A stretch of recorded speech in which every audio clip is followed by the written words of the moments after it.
The golf world is mourning the death of U.S. Open champion Payne Stewart and 5 others. Now comes the investigation into one of the most unusual incidents in U.S. aviation history today, Tuesday, October 26, 1999. On October 25, 1999, Payne Stewart, the legendary American professional golfer who'd won 11 PGA Tour events, including 3 majors, the most recent of which came just months earlier at the 1999 U.S. Open, where Stewart dramatically holed a 15-footer on the final hole to secure a one-stroke victory over Phil Mickelson, woke up early and made pancakes for his wife Tracy and their 2 children, 13-year-old Chelsea and 10-year-old Aaron.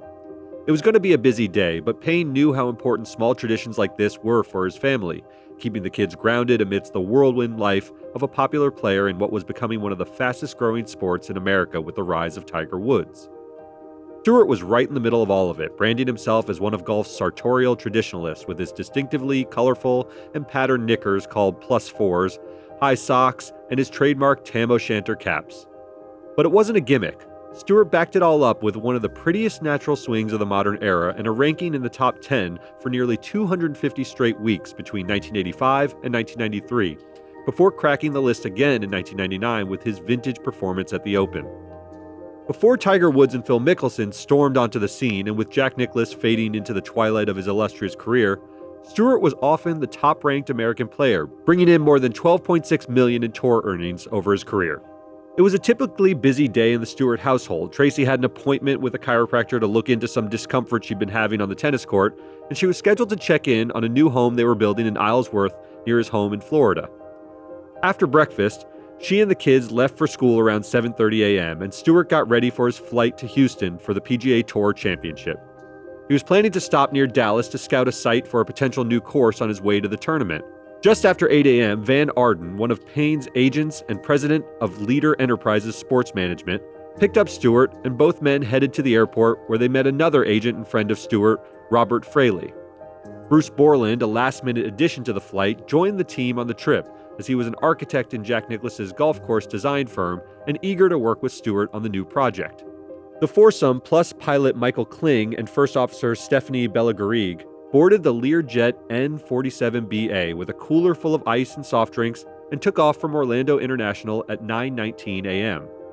After an initial series of altitude clearances, a control tower in Jacksonville told the aircraft to climb to 39,000 feet for the trip to Dallas.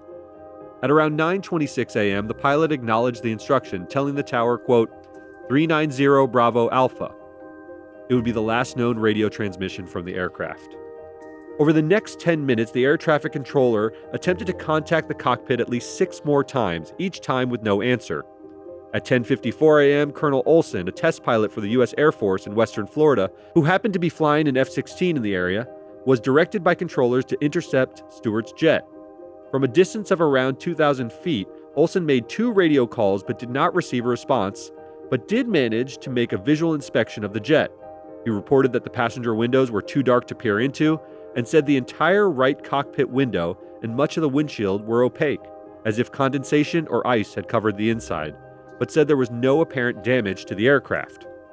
What he sees is terrible. It looks like the front to cockpit is either frosted or basically condensed over. I can't see inside in the cockpit. Could not see in the cockpit area. No apparent damage to the aircraft. I saw no damage to the aircraft that I could see. At around 12:13 p.m., nearly 3 hours into the flight, 2 more F-16s from the Oklahoma Air National Guard were directed to intercept the jet, radioing back, quote, we're not seeing anything inside. Could be just a dark cockpit, though. He is not reacting, moving, or anything like that he should be able to have seen us by now. With the plane still heading north, Canadian Prime Minister Jean Chrétien authorized his air command to shoot down the plane if it entered Canadian airspace without making radio contact, fearing that the plane would crash into a densely populated Winnipeg area in the heart of Manitoba. In his 2018 memoir, Chrétien recalled the moment, saying, quote, with a heavy heart, I authorized the procedure. It would not be necessary. At 1:13 p.m., after nearly 4 hours of flight time, the Learjet ran out of fuel and crashed at nearly supersonic speed in a remote field in Aberdeen, South Dakota, leaving behind an 8-foot-deep crater. There were no survivors. Payne Stewart was just 42 years old. I'm Derek Kaufman. I'm Jason Beckerman. And this is Last Days, Payne Stewart.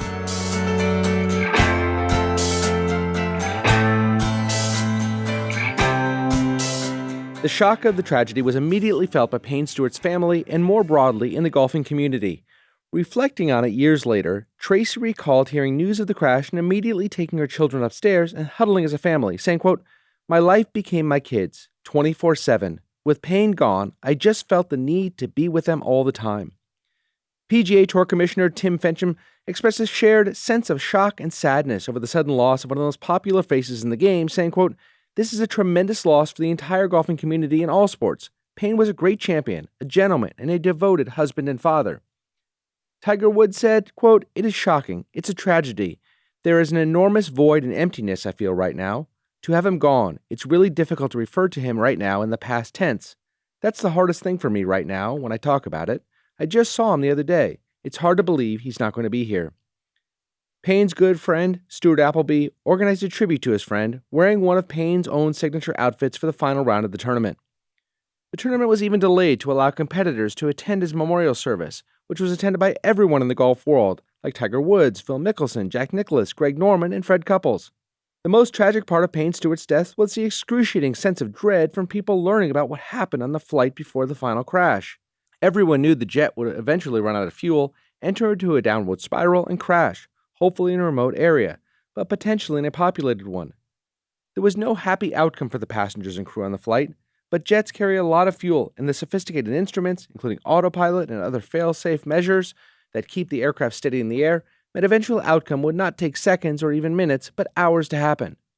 And despite the best intentions of air traffic controllers constantly pinging the cockpit, the numerous F-16 jets trailing and circling the jet, and the many prayers and well wishes on the ground as news coverage expanded over the course of the morning, on some level, everyone knew they were powerless to change the eventual outcome, but people were clinging to hope that everyone on the plane would wake up and land safely. I remember this very distinctly. There was an eeriness about the day of Payne Stewart's death because as you were processing the news that that plane was in the air, there was a thought of hope. You couldn't escape it because the plane wasn't in distress. This wasn't a crash. This wasn't sort of immediate. It was gliding along, and they were tracking this plane, and nothing could be done. It is. We'll talk about more about the cause of what happened, but it is something that I thought about for maybe 10 years every time I got on a plane afterwards. I've flown on one private plane once, and it's the only thing I was thinking about during that private plane trip.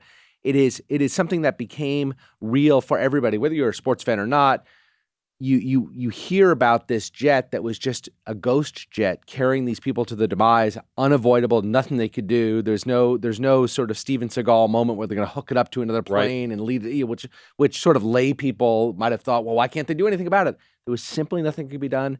These deaths were going to happen. We didn't know what was happening on the plane. We didn't know if they were already dead. But nevertheless, it was just inevitable, and I don't remember anything like that in the public eye. So same. I mean, this was in 1999. This was the plane-related tragedy that was in everyone's mind. Obviously, 2 years later, we have 9/11, and that's a different sort of plane-related tragedy. But this was omnipresent. This is what you thought about when you thought of like a hopeless situation because you wanted to believe we could intercept this jet in some way. We have sophisticated technology and nothing could be done. And hours would transpire with families, fans, everyone in agony, waiting for the inevitable. And as the investigation would later prove, the panic on the ground was simply not matched by the 6 people on board the jet. We know this because the recorder from the jet's cockpit tells the story of the final 30 minutes of that flight. The Learjet's cockpit voice recorder, often known as the black box, was recovered from the wreckage but only contains the final 30 minutes of audio. You can hear the Learjet's engines winding down as the last bit of fuel is consumed by the engine, followed by the sounds of the stick shaker as autopilot disengages. The stick shaker is designed to warn the pilot about the dangerous descent, essentially indicating it's time to pull up. Shortly thereafter, the jet banked to the right and began to descend rapidly before hitting the ground in South Dakota.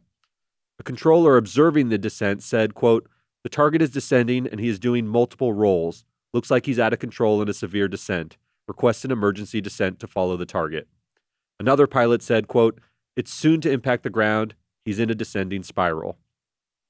The National Transportation Safety Board investigated the crash and made the following determinations. First, the probable cause of the accident was incapacitation of the flight crew members as a result of their failure to receive supplemental oxygen following a loss of cabin pressurization.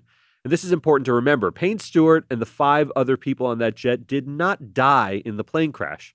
They likely died long before the crash, probably within a matter of minutes after losing consciousness from the lack of oxygen. The nightmarish situation of panicking on board from some sort of catastrophic malfunction and trying to land is simply not what happened at all. The plane simply cruised north on autopilot for hours before running out of gas and crashing.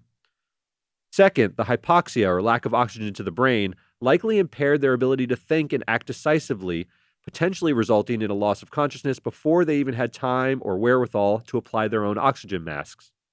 If there's a breach in the fuselage, the cabin depressurization can be gradual or rapid.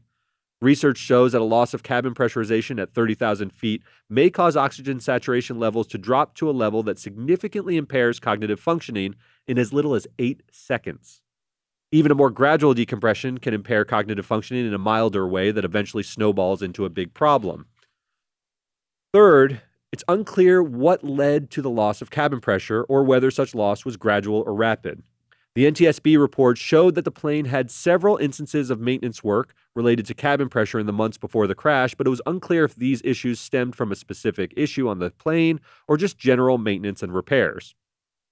The report also criticized the charter company for the way these problems were tracked and resolved, specifically pointing to at least one instance when the plane was flown with an unauthorized maintenance deferral for cabin pressure problems. So you can imagine this being a huge issue in the report. I need put this all together for me, Derek. I mean, you've researched all of this stuff. Yeah. So the most likely scenario, right? They go up at some point relatively shortly into the flight, right? Yeah. They get to 39,000 feet. The pilot echoes the air traffic controller's instructions to go to 39,000 feet, recites that we're headed there. They get to 39,000 feet. Obviously, they're fine then. Last transmission. Is we're up there. At some point, cabin depressurization, lack of oxygen. There may at most have been a few seconds of awareness that something was wrong, but with the lack of oxygen, they're not able to process this properly and take evasive steps in order to put their oxygen mask on, et cetera, to fix things. Yeah, if it's rapid, they say it can go as quickly as 8 seconds. If your oxygen saturation levels, you know when you go to an emergency room or that little thing you put on the edge of your finger tells you how much oxygen is in your blood.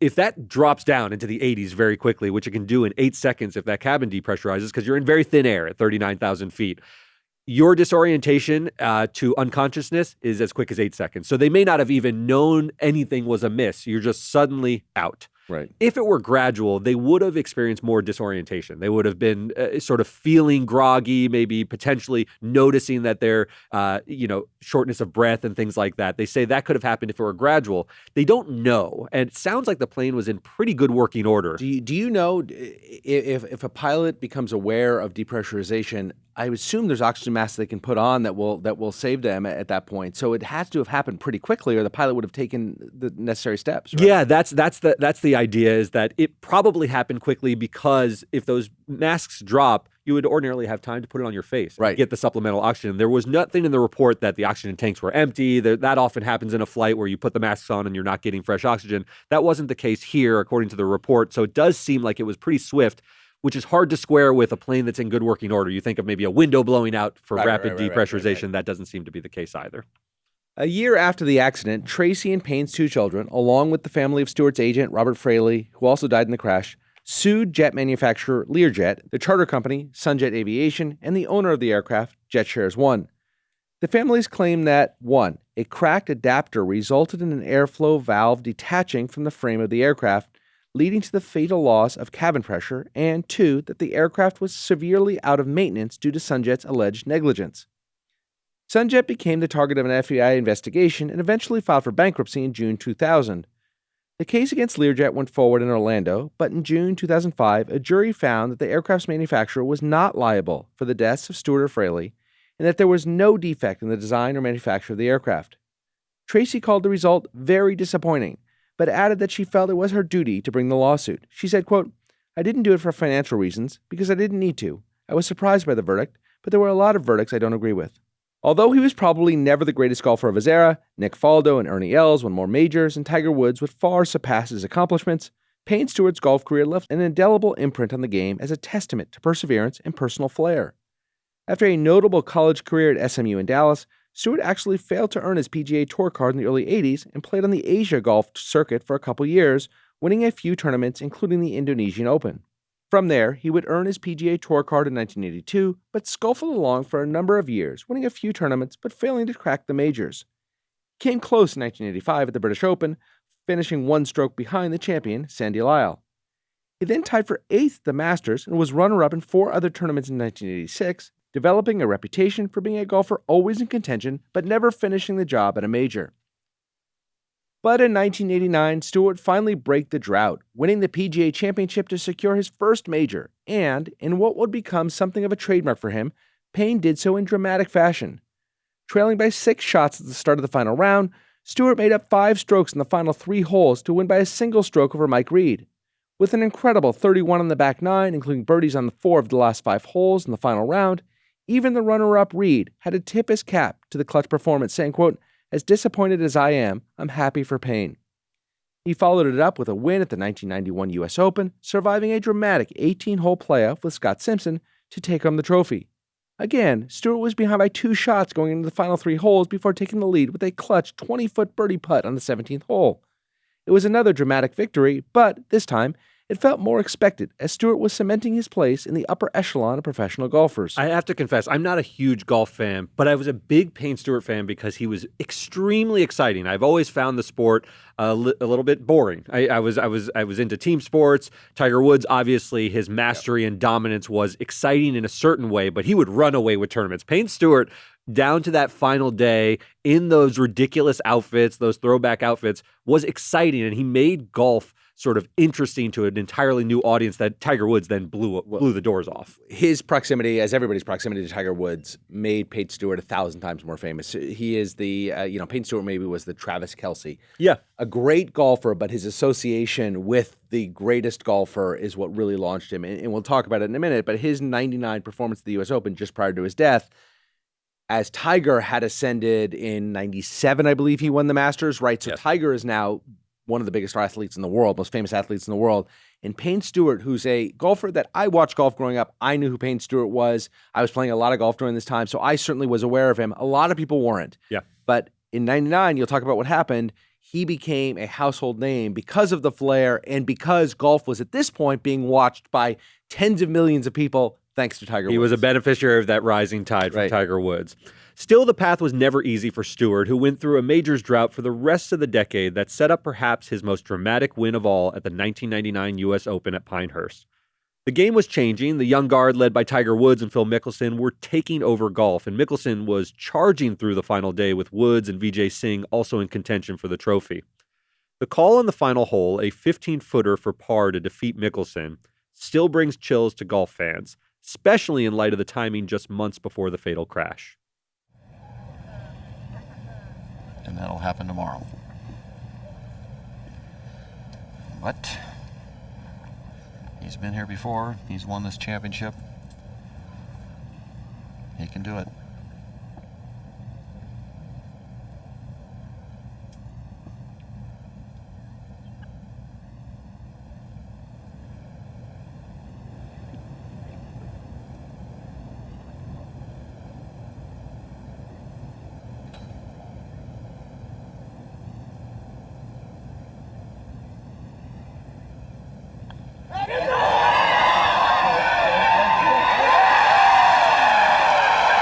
Payne Stewart is the 1999 U.S. Open champion. Oh my! What a clutch putt!